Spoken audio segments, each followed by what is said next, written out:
Hi ನಮಸ್ಕಾರ ಎಲ್ಲರಿಗೂ S V ಅಕಾಡೆಮಿಗೆ ಸ್ವಾಗತ. ನೋಡಿ guys, K P T C L ಕಡೆಯಿಂದ 13,000 ನೌಕರರಿಗೆ ಕಾಯಂ ಭಾಗ್ಯ ಅನ್ನುವಂಥದ್ದು ನ್ಯೂಸಲ್ಲಿ ಬಂದಿರುವಂಥದ್ದು. ಇದು ಒಂದನೇ ಸಲ ಅಲ್ಲ, ಎರಡನೇ ಸಲ ಬರ್ತಿದೆ. ಸೊ ಏನಿದು ಅಂತ ನೋಡ್ತಾ ಹೋಗೋಣ. ಕೊನೆವರೆಗೂ ವಿಡಿಯೋನ ಮಿಸ್ ಮಾಡದೆ ವಾಚ್ ಮಾಡಿ. ಒಂದು 5 ನಿಮಿಷದ ವಿಡಿಯೋ ಇರ್ತದೆ. ಏನೇನು ಅಂತೇಳಿ ಕ್ಲಾರಿಫೈ ತೊಗೊಂಡು ಹೋಗಿ ನೋಡಿ. 6,300 ಸ್ಟೇಷನ್ ಆಪ್ರೇಟರ್ ಇರ್ತವೆ. 5,000 ಹುದ್ದೆಗಳು ಸ್ಟೇಷನ್ ಪರಿಚಾರಕರ ಹುದ್ದೆಗಳಿರ್ತವೆ. 1,800 ಗ್ಯಾಂಗ್ಮನ್, 350 ಇದೇ ರೀತಿ ವಿಭಾಗ ಮಾಡಿರ್ತಾರೆ. 13,000 ನೌಕರರಿಗೆ ಇವಾಗ ಕಾಯಂ ಭಾಗ್ಯ ಅಂತ ಹೇಳಿದ್ದಾರೆ. ಏನಿದು ಕಾಯಂ ಭಾಗ್ಯ? K P T C L work ಮಾಡ್ತಿರ್ತಾರೆ. K P T C L work ಮಾಡುವಂತಹ ಕಾಯಂ ಅಲ್ಲದಂತಹ ಹೊರಗುತ್ತಿಗೆಯ ಆಧಾರದ ಮೇಲೆ ಕೆಲಸ ಮಾಡುತ್ತಿರುವಂತಹ ನೌಕರರು, ಅಂದರೆ ಸುಪ್ರೀಂ ಕೋರ್ಟ್ನ ಒಂದು ತೀರ್ಪಿನ ಅನ್ವಯ K P T C L ಖಾಲಿ ಇರುವಂಥ ಹುದ್ದೆಗಳಿರ್ತವೆ. ಆ ಹುದ್ದೆಗಳಲ್ಲಿ ಜಾಬ್ ಮಾಡ್ತಿರ್ತಾರೆ ಈಗಾಗಲೇ, ಮತ್ತು ಮುಂದೆ ಮಾಡುವಂಥವರು ಕೂಡ ಅದು ಹೊರಗುತ್ತಿಗೆ ಆಧಾರದ ಮೇಲೆ ಕೆಲಸ ಮಾಡ್ತಿರ್ತಾರೆ. ಅವ್ರಿಗೆ ಇವಾಗ ಪರ್ಮನೆಂಟಾಗಿ ಕೆಲಸದಲ್ಲಿ ಇಟ್ಕೊಳ್ಳುವಂಥ ಈ ಒಂದು ಭಾಗ್ಯ ಆಗಿದೆ. ಅವ್ರಿಗೆ ಇವಾಗ ಸುಪ್ರೀಂ ಕೋರ್ಟ್ ತೀರ್ಪಿನ ಅನ್ವಯ ಹೊರಗುತ್ತಿಗೆಯಲ್ಲಿ ಏನು ಕೆಲಸ ಮಾಡ್ತಾರೋ ಅವರಿಗೆ 100% ಕಾಯಮವಾಗಿ ಪರ್ಮನೆಂಟ್ ಜಾಬ್ ಕೊಡುವಂಥ ಉದ್ದೇಶನೇ ಈ ಕಾಯಂ ಭಾಗ್ಯ ಯೋಜನೆ.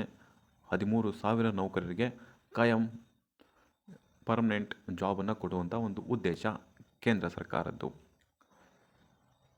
ಓಕೆ, ಸೊ ಇದರಲ್ಲಿ ಏನು ನೋಡಬೇಕು ಅಂತಂದರೆ, ಹೊಸಬರಿಗೆ ಅಪ್ಲಿಕೇಶನ್ ಹಾಕುವಂತಹ ಅವಶ್ಯಕತೆ ಇರಲ್ಲ ಸ್ನೇಹಿತರೆ. ಯಾರ್ಯಾರು ITI ಎಲ್ಲ ಮಾಡ್ಕೊಂಡಿರ್ತಾರೆ, ಯಾರ್ಯಾರು 10th ಎಲ್ಲ ಮುಗಿಸಿರ್ತಾರೆ, ಅವ್ರಿಗೆ ಹೊರಗುತ್ತಿಗೆ ಆಧಾರದ ಮೇಲೆ ನೌಕರರಿಗೆ ಒಂದು ಅವಕಾಶ ಸಿಗ್ತದೆ. ಇದು ಏನಂತಂದರೆ, ಇವಾಗ ನೀವು ಅಪ್ಲಿಕೇಶನ್ ಹಾಕುವಂತಹ ಭಾಗ್ಯ ಇರೋದಿಲ್ಲ ಇದು. ಬಟ್ ಆಲ್ರೆಡಿ ಏನು ಹೊರಗುತ್ತಿಗೆ ಆಧಾರದ ಮೇಲೆ ಕೆಲಸ ಮಾಡ್ತಿರ್ತಾರೋ ಅವರು ಹೋಗಿರ್ತಾರೆ, 10th ಮೇಲೆ ITI ಮೇಲೆ ಹೋಗಿರ್ತಾರೆ.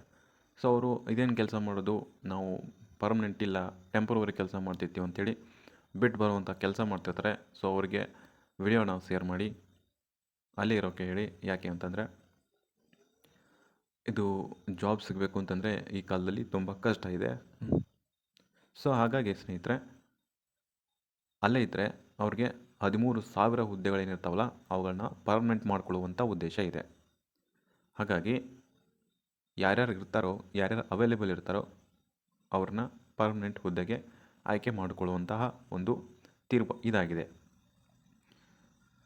ಸೊ ಏನೇ ನಿಮ್ಮದು ಡೌಟ್ ಇದ್ದರೆ ಕೆಳಗಡೆ ಕಮೆಂಟ್ ಬಾಕ್ಸ್ನಲ್ಲಿ ತಿಳಿಸಿ.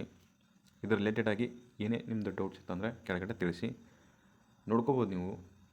ಇಂಧನ ಇಲಾಖೆ ಅಡಿಯಲ್ಲಿ KPTCL ಮತ್ತು ವಿವಿಧ ಸರಬರಾಜು ಕಂಪನಿಗಳಲ್ಲಿ ಎಸ್ಕಾಂ 15ರಿಂದ 20 ವರ್ಷಗಳಿಗೆ ಹೊರಗುತ್ತಿಗೆ ಆಧಾರದಲ್ಲಿ ಕರ್ತವ್ಯ ನಿರ್ವಹಿಸುತ್ತಿರುವಂತಹ 23,000ಕ್ಕೂ ಹೆಚ್ಚು ನೌಕರರ ಸೇವೆಯು ಕಾಯಂ ಅಥವಾ ಒಳಗುತ್ತಿಗೆ ಅಡಿ ನೇಮಕಾತಿಗೆ ಸಿದ್ಧತೆ ನಡೆದಿದೆ ಅಂತೇಳಿ ನೋಡಿ ಸ್ನೇಹಿತರೆ. 15ರಿಂದ 20 ವರ್ಷ ಏನು ಕೆಲಸ ಮಾಡಿರ್ತಾರೋ ಅವರಿಗೆ ಕಾಯಮವಾಗಿ ಕೆಲಸವನ್ನು ಕೊಡುವಂಥ ಉದ್ದೇಶ ಆಗಿರ್ತದೆ. ಓಕೆ, ಇಲ್ಲಿರುವಂಥದ್ದು ಓದಿ ಹೇಳ್ಬೋದು, ಬಟ್ ಹೇಳುವಂಥ ಅವಶ್ಯಕತೆ ಇಲ್ಲ. ಯಾಕಂದರೆ ಸ್ಪೀಟ್ ಏನು ಶಾರ್ಟಾಗಿ ಹೇಳಿದ್ದೀನಿ, ಎಲ್ಲ ಅದೇ ಇದೆ. ಓಕೆ, ಏನೇನು ಕರೆದಿದ್ದಾರೆ, ಏನೇನಿಲ್ಲ ಎಲ್ಲ ನಿಮಗೆ ಗೊತ್ತಾಗಿದೆ. ಓಕೆ ಸ್ನೇಹಿತರೆ, ಮತ್ತು ಇದ್ರ ಬಗ್ಗೆ ನಿಮ್ಗೆ ಏನಾದರೂ ಡೌಟ್ಸ್ ಇತ್ತು ಅಂತಂದರೆ ಕೆಳಗಡೆ ಕಮೆಂಟ್ ಬಾಕ್ಸ್ನ ತಿಳಿಸಿ. ಮತ್ತು ಹೊಸ ನೋಟಿಫಿಕೇಷನ್ ಯಾವಾಗ ಆಗ್ತಿದ್ದಾವೆ ಅಂತೇಳಿ ಕೇಳ್ತಿದ್ದೀರಿ ತುಂಬ ಜನ. ನಿಮ್ಮದು ಹೊಸ ನೋಟಿಫಿಕೇಷನ್ ಆಗುವುದು ಮಾರ್ಚ್ ಅಥವಾ ಏಪ್ರಿಲ್ ತಿಂಗಳಲ್ಲಿ ನಿಮ್ಮದು ಹೊಸ ನೋಟಿಫಿಕೇಷನ್ ಆಗುವಂಥ ಸಂಭವ ಇದೆ. ಯಾಕಂದರೆ ಹಳೆ ನೋಟಿಫಿಕೇಷನ್ KPTCLದು ಅದರ ದಿನ ಮೆಡಿಕಲ್ ಎಕ್ಸಾಮ್ನೇ ಮುಗಿದಿಲ್ಲ, ಫೈನಲ್ 1:1 ಲಿಸ್ಟನ್ನೇ ಬಿಟ್ಟಿಲ್ಲ.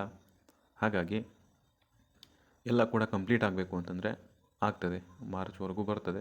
ಫೆಬ್ರವರಿ ಲಾಸ್ಟು ಮಾರ್ಚ್ವರೆಗೂ ಬರ್ತದೆ 2026ರಲ್ಲಿ. ಸೊ ಅದಾದ ನಂತರ ನಿಮ್ಮದು ಹೊಸ ನೋಟಿಫಿಕೇಷನ್ಗಳು ಚಾಲು ಆಗ್ತವೆ. ಹಾಗೆ ಏನು ನೋಡ್ತಾ ಹೋಗಬೇಕು ಅಂತಂದರೆ, ನೀವು ಸ್ಟಡಿನ ಮಾಡಬೇಕು, ಕಾಂಪಿಟೇಟಿವ್ ಎಕ್ಸಾಮನ್ನು ಓದಬೇಕು. ಏನೇನೆಲ್ಲ ಓದಬೇಕು, ಏನೇನೆಲ್ಲ ಬಿಡಬೇಕು ಅನ್ನುವಂಥದ್ದು ಆಲ್ರೆಡಿ ವಿಡಿಯೋನ ಮಾಡಿ ಹಾಕಿದ್ದೀನಿ ನಾನು. PCPS ಏನು ಓದಬೇಕು, KPTCLಗೆ ಏನು ಓದಬೇಕು ಅನ್ನೋಂಥದ್ದು ಆಲ್ರೆಡಿ ವಿಡಿಯೋನ ಮಾಡಿ ಹಾಕಿದ್ದೀನಿ. ಅದನ್ನು ಓದಿ ಇವಾಗಲೇ ರೆಡಿಯಾಗಿ ಕೂತ್ಕೊಳ್ಳಿ. ಯಾಕೆಂದರೆ KPTCL ಕರೆದ್ರೆ ಇವಾಗ 10th ಮೇಲೆ ಇರಲ್ಲ. 10th ಮೇಲೆ ಇಲ್ಲ ಅಂತಂದರೆ ಹೇಗಿರ್ತದೆ? ಹೇಗಿರ್ತದೆ, ಎಕ್ಸಾಮ್ನ ಬರೀಬೇಕು ಸ್ನೇಹಿತರೆ. ಎಕ್ಸಾಮನ್ನು ಬರೆದು ನೀವು ಒಳಗಡೆ ಹೋಗಬೇಕು. ಓಕೆ, ಇದಿಷ್ಟು ಶಾರ್ಟ್ ಮಾಹಿತಿ ಆಗಿರ್ತದೆ. ಏನೇ ಡೌಟ್ಸ್ ಇತ್ತಂದರೆ ಕೆಳಗಡೆ ಕಮೆಂಟ್ ಬಾಕ್ಸ್ನಲ್ಲಿ ತಿಳಿಸಿ.